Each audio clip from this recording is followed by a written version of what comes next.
Tire rotation is more than just spinning your tires. It's moving them to different positions in order to ensure even wear. Rotation patterns vary depending on your drive system. Fact is, tires wear unevenly.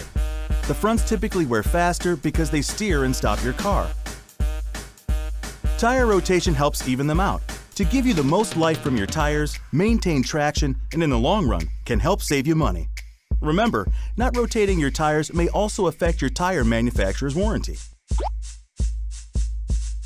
You may not see the wear, but if you wait too long, you will. And you might feel it too. Regular rotations are key. Rotate your tires every 5,000 to 8,000 miles, or as recommended. Call your local Ford dealer to schedule an appointment to see our factory-trained technicians.